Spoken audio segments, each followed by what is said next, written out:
research career as a training student in organic chemistry and enzymology at the Xavier Central Forschungslaboratorium in Basel, Switzerland. He graduated in biochemistry at the Universitat Autònoma of Barcelona, where he also obtained his PhD in the field of molecular biology. Between 1992 and 2021, he held several postdoctoral positions, among which those at the Friedrich-Nienstedt Institute and at the Woods Hole Marine Biological Laboratory in Massachusetts. He obtained in 2001 a 5-year tenure track Ramon y Cajal position at the Universitat de Barcelona, where he led a group focused on nanotechnological approaches to amyloid diseases and malaria. He joined in 2006 the Institute for Bioengineering of Catalonia, and he's currently full professor at the Barcelona Institute for Global Health, and since 2010 he is head of the nanomalaria group in Catalonia. So Xavier, thank you very much for accepting to be here today. We acknowledge the speaker, please.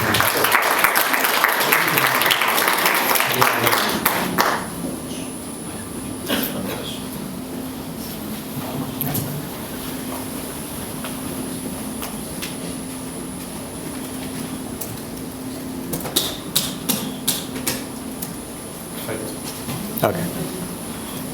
So thank you, José Luis, for your kind introduction.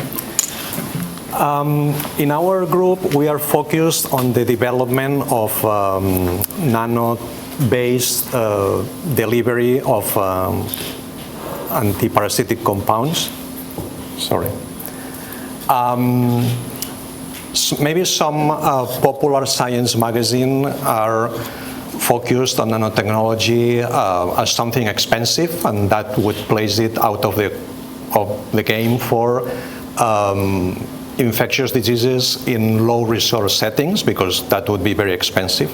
But actually we know that this is not true. Today nanotechnology approaches are based on polymers that are not very expensive, and you can make good targeted delivery without a very high budget. Nevertheless, it's true that we know that there is this wealth distribution imbalance where funding for infectious diseases is very poor. Therefore, we must live with that, and in our group we are committed to developing nanotechnology-based targeted delivery which work as well as the systems that we have today for neurodegenerative diseases or cancer, but adapted to infectious disease. For that, we focus, of course, always on the drug. It's our center stage.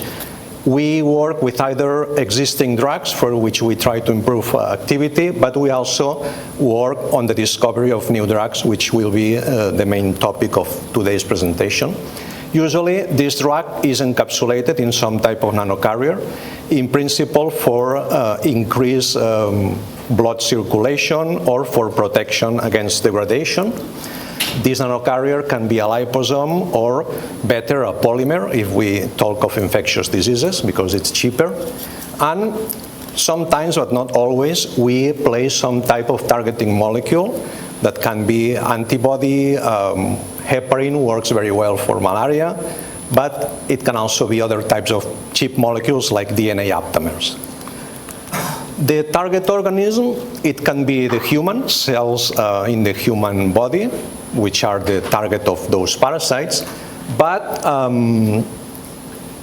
sometimes we explore the possibility of targeting the parasites in the insect vectors, because that would avoid clinical trials that, as you know, are very expensive.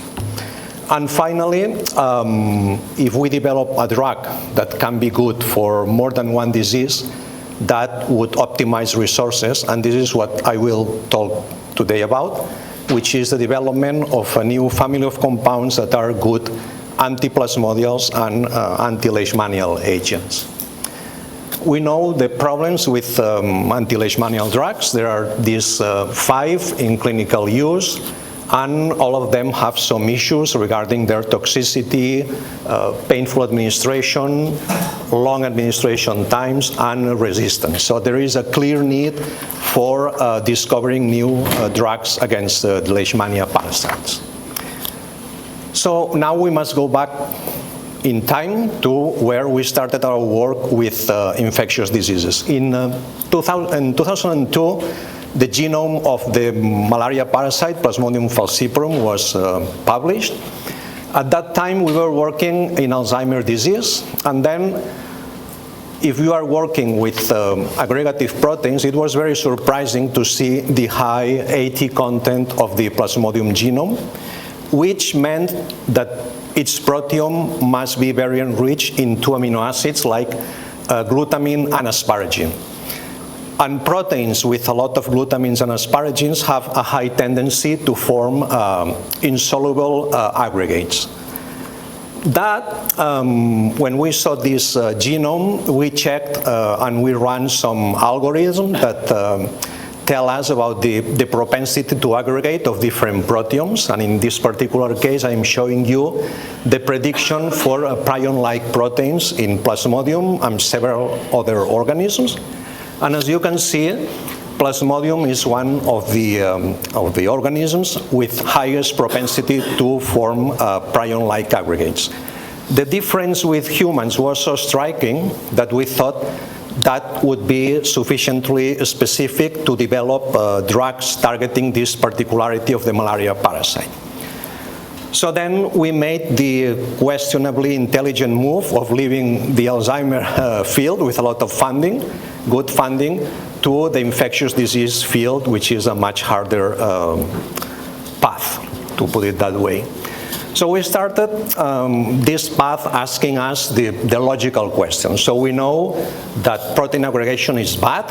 As you know, when a protein is folding, there is, it can go to right folding, or it can go to the wrong folding, which usually leads to the formation of aggregates like amyloid fibrils or amorphous aggregates that are generally toxic for the organism experiencing them.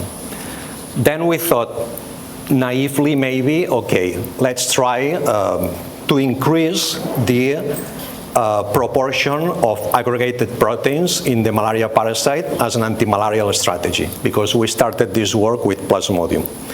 So first thing we did was to confirm if the in silico data were actually true, if we could see in living parasites protein aggregation. We started using a commercial stain called Proteostat that stains protein aggregates in living cells. Here you can see a field with functional red blood cells, and the only single Plasmodium infected red blood cell is strongly stained with Proteostat, indicating a high content of protein aggregates. This was found actually, I will not go into the details, but in all the stages of the malaria parasite, in both the human and the mosquito, we had a very strong Proteostat staining, which was indicative of high protein aggregation in all the stages of the parasite. Then we moved to trying to identify individual proteins that were actually aggregation prone. For that, we made a proteomics assay where we purified in a sucrose gradient insoluble aggregates that should contain these aggregative proteins. Then we sequenced that, and we came out, as expected, with a large number of proteins. And in this particular experiment, one of them was strikingly aggregation prone, which was an E3 ubiquitin protein ligase in Plasmodium. We took this protein. These are all the peptides which have a high aggregation score. There are a lot, so it's really a very aggregative protein. With that, we decided to try our hypothesis to see if increasing protein aggregation in the malaria parasite would kill it. We tried it in different ways. I am going to show maybe the most illustrative, which is overexpressing this protein, this E3UL, which was so aggregative, because we thought if we give more of this protein to the parasite, we will increase aggregation. We made the transgenic lines which overexpress this protein, which is this UTF line. it had evident growth defects compared, so this is the wild type, and the transgenic line had growth defects. And then when we checked with the theoflavin T assay, theoflavin T is a marker of aggregates of amyloid nature. And because we were still in the amyloid setting, we used that as our control that protein aggregation was being increased in the parasites. And as you can see here, these green and blue curves correspond to the UTF expressing line that by adding blasticidin, you could make it do a lot of aggregated proteins. So we had lines with increased aggregation, clearly, and then these lines actually, they showed phenotypically clear differences with the wild type. Like this is the transgenic line overexpressing this protein, which had an enlarged vacuole, and it had clear problems in the segmentation of merozoites in schistons. So it had clear phenotypic defects, but, oh surprise, although we could delay the growth of this line, we did not kill it. Eventually, Plasmodium recovered. So probably because of its high aggregation-prone proteome, Plasmodium has a very strong proteasome ubiquitin system, and it's capable of coping with increased protein aggregation. We tried that in other different ways, like we were feeding the parasite some of the peptides that I showed you in the previous list. Nothing worked. So everything we tried to make Plasmodium grow in a higher aggregation-prone environment was not affecting the parasite. Then we asked us the next logical question. Is protein aggregation functional in Plasmodium? For that, we tried an experiment where we took inhibitors of protein aggregation, which were already known. This was through a collaboration with the group of Professor Diego Muñoz Torrero, who is a medicinal chemist, and they were working for already some years with some molecules that they called amyloid pan inhibitors. They are a type of molecules related to the activity of theoflavin T in the sense that they intercalate into the beta sheets of amyloid fibrils. All these amyloid pan inhibitors, interestingly, that's why we were attracted to collaborating with them. What I marked in red is the aminoquinoline scaffold. Aminoquinolines are very well-known antimalarial compounds like chloroquine or primaquine, and interestingly, all these amyloid inhibitors, they were related to chloroquine. In these experiments where we tried these compounds in Plasmodium, we added some controls which were other dyes that also were intercalators like Congo Red, theoflavin T, and YAT2150. What is YAT2150? Is the active compound of this proteostatus stain. We just took it as a control. But again, to our surprise, this control had a very good antiplasmodial activity with an IC50 of about 90 nanomolar, which is quite good. Some of the aminoquinolines were even better, but what attracted us of YAT2150 is that it belonged to a new chemical family where there were no other antimalarial compounds described. This is good because Plasmodium is very efficient in adapting resistance mechanisms to similar drugs. So if we would use another aminoquinoline, very rapidly Plasmodium will adapt and will evolve resistance. Then we thought that a bisistyl pyridinium salt like YAT2150 would be a better choice for drug development. So inhibitors of protein aggregation do impair Plasmodium growth in vitro. That was the conclusion. Then we confirmed that by using concentrations of YAT which are close to its IC50 for Plasmodium. In vitro, it clearly inhibits the aggregation. This is an amyloid peptide from Plasmodium that forms amyloid fibrils in the absence of YAT, and in its presence at physiological concentrations for its activity, it blocks the formation of amyloid fibrils. This is just a higher magnification. Then, when we were trying to confirm this affinity of YAT for amyloid structures, it came a small surprise. This is theoflavin T, and these are two peptides from Plasmodium proteins, this LYWIYY, which forms amyloid fibrils, and KDLLF, which forms amorphous aggregates. As expected, when treated with theoflavin T, if it binds to a peptide, it increases fluorescence, and this is what we see here. There is a big increase of theoflavin T fluorescence for the amyloid-forming peptide, but there is almost no binding for the amorphous aggregate-forming peptides. The surprise came when we did the same experiment with YAT. YAT, indeed, we had an increase with the amyloid-forming peptide, but this was much higher with the amorphous aggregate-forming peptides. So that meant that YAT, okay, it's binding to amyloid structures, it's probably binding to prion-like proteins, but it has a strong propensity to bind to just amorphous aggregates. What might be this? We think that it's just hydrophobic environments, and this is very clearly expressed by when you dissolve YAT just in PBS and in a lipophilic solvent like the MSO, the fluorescence increases clearly. So YAT likes hydrophobic environments, which actually was confirmed when using giant tunilaminar vesicles and treating them with YAT. It was going to the lipid bilayer. So it's not only protein aggregates or protein pockets that are hydrophobic, the hydrophobic environment of the internal lipid bilayer is also attractive to YAT 2150. Then is when we had leishmania in the lab, and we said, why not? Let's try also what type of staining we get in leishmania. We got a staining in both promastigotes and Xenica mastigotes, which stimulated us to study this a little bit more in detail.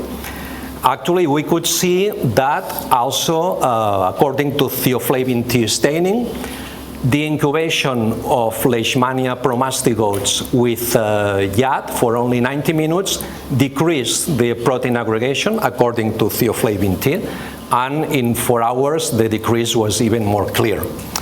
Now, you might remember the original table that I placed there, and leishmania is here, and actually its predicted prion-like proteins are not that high. So the proteome of leishmania, according to prion-like predictions, is not very different from the human. So why continue with leishmania if there is no expectation that the differences would be so big as in the case of Plasmodium with the human?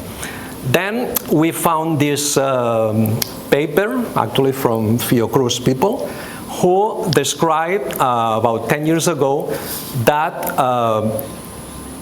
some trypanosomatids, among them leishmania and trypanosoma, have a very high content of intrinsically disordered proteins. These are not prions, these are not amyloids, these are proteins that also have unstructured regions that generate hydrophobic pockets that might be used for interactions. So that was the reason why we decided to go on with leishmania. At this point, let me give you some take-home messages of the things that we know for sure, because we did many experiments and we know that this is true. So in Plasmodium, YAT 2150 is a multi-stage fast-acting drug that kills the parasite very rapidly, also in leishmania, by the way. And it targets, as I mentioned, all the stages in the human and in the mosquito. It's a new chemical family, so that's interesting from the point of view of drug development. And from its mode of action, interacting with proteins that have disordered regions, it should target a lot of proteins, which in turn would mean that resistance should evolve very slowly. And actually, in Plasmodium, we already did the classical resistance evolution test, and YAT 2150 is marked as irresistible because in 60 days, no resistant parasites appear. We are currently running resistance assays in leishmania. Synthesis is very rapid and easy and cheap, so this is again good from the point of view of infectious disease, and it can be stored at room temperature for more than 1 year without losing any of its activity. But nothing is perfect, selectivity index can be improved. It has a relatively high unspecific cytotoxicity. We try to solve this with the synthesis of derivatives, and biodistribution, because of its affinity for lipid bilayers, might be high, so we are trying to solve this with encapsulation in targeted nanocarriers. Then let me show, now we enter more in the leishmania field. As I showed before, when we stained promastigotes with YAT 2150, they stain strongly, and these are some of them which are already taken by macrophages. For the targeting of leishmania in the phagolysosome, we had to encapsulate it in liposomes, because if we just delivered YAT to the macrophages, it did not reach the phagolysosome. We don't know why. But when it was encapsulated in liposomes, maybe because we added antiphospholipogglycan antibodies as targeting agents, we had a nice staining of leishmania in the phagolysosome. So how does it behave YAT in leishmania? Quite good. Actually, the IC50 of YAT in solution for leishmania promastigotes and amastigotes is about 0.5 micromolar. This is second only to amphotericin B. It's much better than any other anti-leishmanial agent. And in the encapsulated formulations, we could improve slightly the IC50 in the case of liposomes or immunoliposomes. We went down to 0.2 micromolar, but the big improvement was here, that it was much less cytotoxic, and then we had a selectivity index above 100, which was like our starting point. We synthesized in another project more than 30 derivatives of YAT 2150. I am showing here some of the best. The original compound has a poor selectivity index, but for Plasmodium we have some derivatives with more than 3,000 selectivity index, and in some cases over 100 for Leishmania infantum, which is already good as a starting point. And remember, if we encapsulate, then we increase still one order of magnitude, so these compounds in liposomal formulation for Leishmania we would be over 1,000 selectivity index. We characterized all this family of compounds. We had all the DMPK data. I will not go obviously through all of them, just to tell you that in green are the things that are improved relative to the lead compound, YAT 2150. So we had derivatives that improve. The green area is where you see all the cytotoxicity data. These are many cell lines, some of them tumoral, some not, and in almost all of them we chose the derivatives that were clearly less cytotoxic, so that gave us a better selectivity index. Again, we have been trying some of the best derivatives in clinical isolates in collaboration with Xavier Moreno, and all of them maintain their activity relative to the reference wild type strain.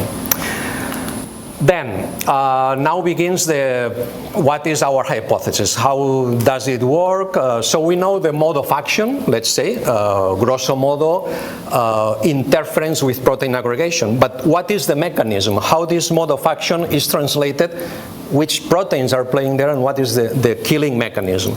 For that, we don't have the foggiest idea, of course, that's why in part we are here. We are now working on this hypothesis that we have in many essential proteins of these parasites protein regions that are disordered and that are taking part in protein interactions, let's put it that way. And our family of compounds have affinity for these regions. So if these regions are used by the parasite to make necessary interactions, if we interfere with them, that might be what is killing the parasite. To see if this is true, we are following the classical strategy of trying to identify the target proteins for our compounds through different strategies. Our PhD student, Daniela Correa, actually presented yesterday this data, and I will go very quickly through it. We do pull-down assays, thermal stability assays, and RNA-seq. with the hope of identifying target proteins that then we would validate in knockout parasites. This is what Daniela presented. So the SETS assays gave us some targets in the aminosyl tRNA biosynthesis. These are very preliminary data, so I don't want to put a label on that being completely true. But in Plasmodium, we are getting very similar targets, which give us hope that what we are seeing here is the real target. So ribosome seems to be one of the targets. In protein sorting assay or pull-down assays, we are seeing also, again, ribosome is popping out as some of the most abundant proteins and with highest significance. And again, in RNA-seq, what we see is that the fields with higher significance are those related to ribosome biogenesis. Ribosome is not significant, but there is also a large number of proteins there. So what's going on here? If we could say, okay, it looks like the ribosome is the target of these compounds. That would be okay, but it would not fit with the specificity. Why do we have such a high selectivity indexes? Because humans also have ribosomes. So if it's just the ribosome, that would not explain part of our results. So, but then if we have in this equation proteins, RNA, the ribosome, but if we factor in protein aggregation, which is something that we know that it's part of this mechanism, then another perspective comes, because we know that there are certain cellular structures like condensates, P-bodies, or stress granules that are being formed by these groupings of proteins, RNA, protein aggregation, and we don't know exactly. These structures begin to have relevance. We understand that they begin to have relevance in many types of cells, but there is nothing about them in parasitic diseases, or not much research being done. So we started exploring this under this light and see if we could see anything in Leishmania and Plasmodium that could be related to protein condensates, liquid-liquid phase separation, this kind of stuff. In Leishmania, we did find something along that line. When we grow promastigotes at 25 degrees, we actually see that that fluorescence that I was showing before is not actually homogeneously distributed throughout the cell, but it's more present in some aggregates, in some condensates. That's the normal Leishmania. Now, you can, if studying protein condensates, you can add 1,6-hexanediol, that it's a compound that is known to dissolve this type of condensates. And indeed, after 20 minutes in incubation with 1,6-hexanediol, you see that these condensates dissolve. So it looks like, indeed, in Leishmania, we have these condensates that are being targeted. This AMB92 is one of the derivatives that we synthesized. Actually, it's a peculiar one because AMB92, it allows us to follow the dynamics of these protein condensates, while other of the derivatives, they block Leishmania at this stage. You add hexanediol and nothing changes. So actually, but AMB92 is also killing Leishmania, so actually they must be acting in different ways, but clearly they seem to be targeting protein condensates. Also in Plasmodium we saw exactly the same. Here we are a bit more advanced in the experimentation path and we did some controls. This is Plasmodium, again treated with AMB92, grown in normal growth conditions at 37 degrees. When we submit Plasmodium to thermal stress, in this case cold, 25 degrees, it forms immediately these condensate-like structures. The fluorescence is not diffuse, it's condensates. And when treating with 1,6-hexanediol, again, we dissolve these condensates. And then to check that parasite is not dead or whatever, something else happens, if you wash out 1,6-hexanediol, condensates form again at 25 degrees. So it looks that a picture is being formed that this type of compounds are targeting some type of essential protein aggregation related path in the parasite. So this is like a conclusion of my talk, which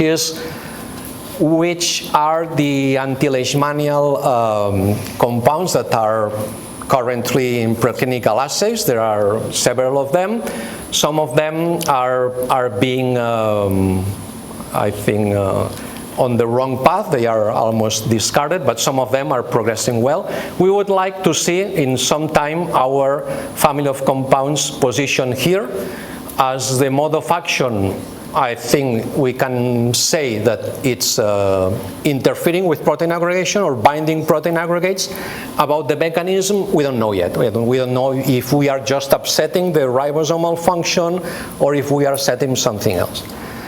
And the advantage of our family of compounds relative to the rest of compounds is that we have multiple targets that might clearly delay the evolution of resistance, and we have also activity against Plasmodium, which is very good if you have a compound that is active against two parasites. Development costs are half, so it's more attractive for the industry to have this. And what if we would have three? So these are very preliminary data. We have the lack of having in the institute the group of Julio Alonso Padilla, who is a very well-known group in Chagas disease research. And then one day, talking with Julio, we told him to give us some Trypanosoma cruzi and see if we could see some staining with YAD. Indeed, this is a cell which is infected with many Trypanosoma cruzi amastigotes, which you see here every single individual blue dot. And actually, beside every single blue dot, there is a red dot. So actually, Trypanosoma cruzi promastigotes are clearly stained by YAD. We have also massive staining in the ER region, which is expected. ER is where there is a lot of protein, RNA, and there is where we know that these compounds like to go. And actually, when we did some preliminary tests of the activity of these compounds in T. cruzi, in comparison with benznidazole, which has an IC50 of 1.6 micromolar, YAD 2150 is 20 nanomolar. However, benznidazole is very low toxic, and then our compound is more toxic, but nevertheless, the selectivity index is same order of magnitude. So it might be that we have a single family of compounds, which to the best of our knowledge, it can be highly potent against Plasmodium, Leishmania, and Trypanosoma species. And with that, I end my talk. I have to thank especially Lucia in the audience and Daniela, who is sick in the room, but they are the driving horses of this research. And of course also all the group, and thank you very much for your attention. Thank you very much. Excellent talk, Xavier. So we have time for some questions. Excellent, it's very promising. My question is how to deliver this compound to the place that the parasites are growing. So how are you doing or approaching this pharmacodynamic part? This is our main concern, actually, because when we approach the pharmaceutical industry, they always say Lipinski rules, first thing up there. And then the pharmacokinetics might be positive, but because of the chemical structure of the compound, it might be difficult to formulate for oral delivery as it is, because it has a permanent charge there. It has two bromine ions that apparently if you remove them, we lose activity. So we are now working in the formulation of nanocarriers that can be encapsulating these compounds at high concentrations and that can be delivered orally. So our aim is to make this as an oral delivery strategy. Of course, until now, we are doing all the basic research in vitro cultures. The preliminary in vivo assays in animals are being done by intravenous administration, which should tell us if they are active.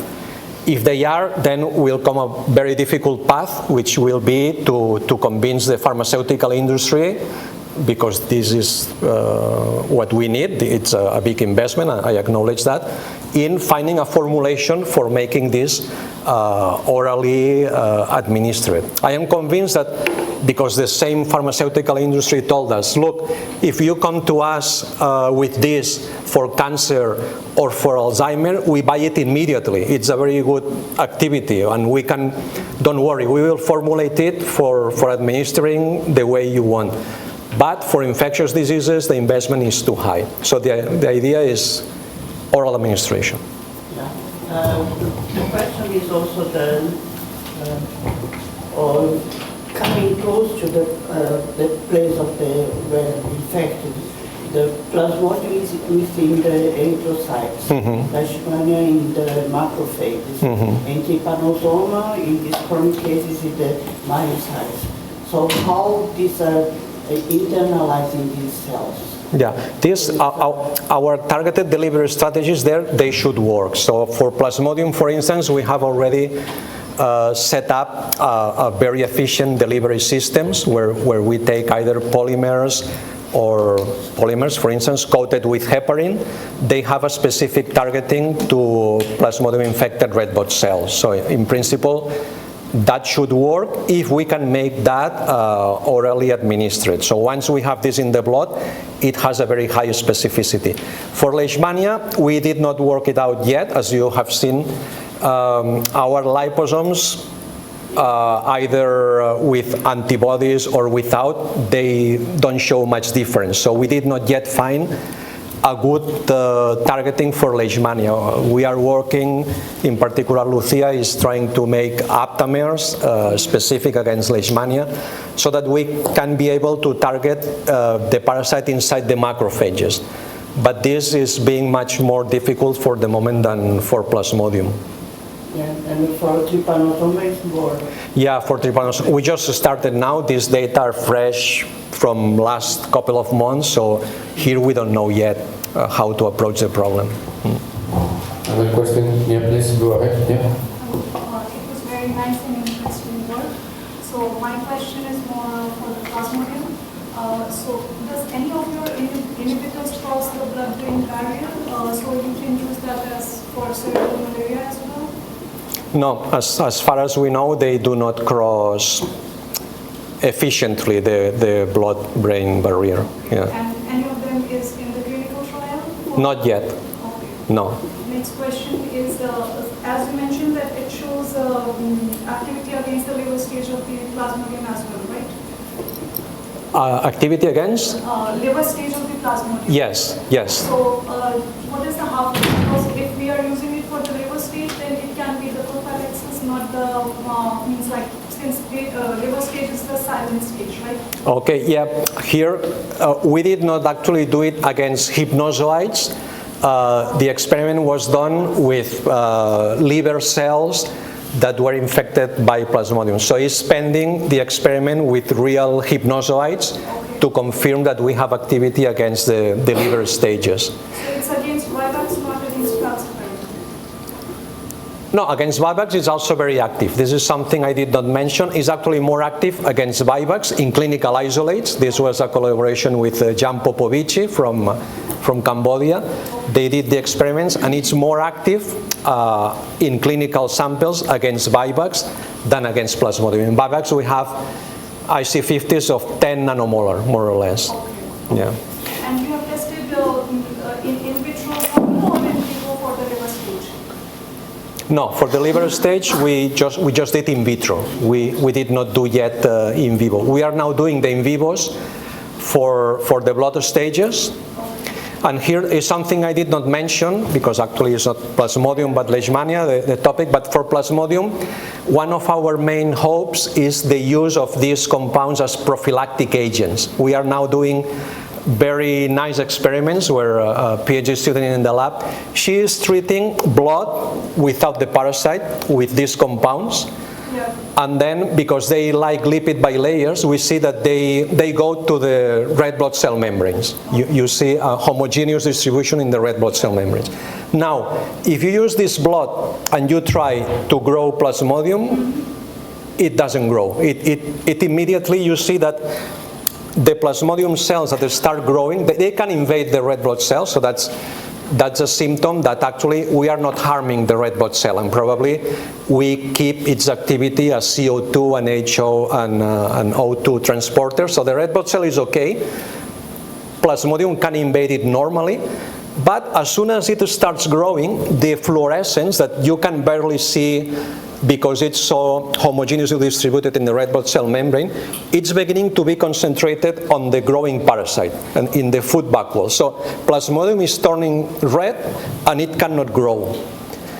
Then, because red blood cells have a circulation time of more than 100 days, we think that could be a very interesting prophylactic compound. You just give it to the people.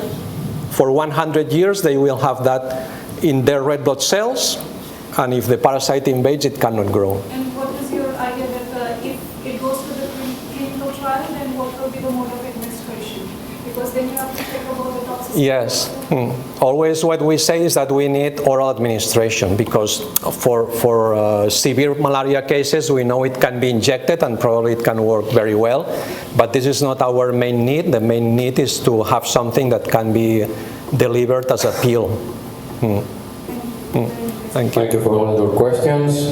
If there are no more questions, then we acknowledge the speaker. Again, thank you. Thank you. I have a question. Professor, tínhamos mais uma pergunta aqui. You have one more question here. Ah. Okay.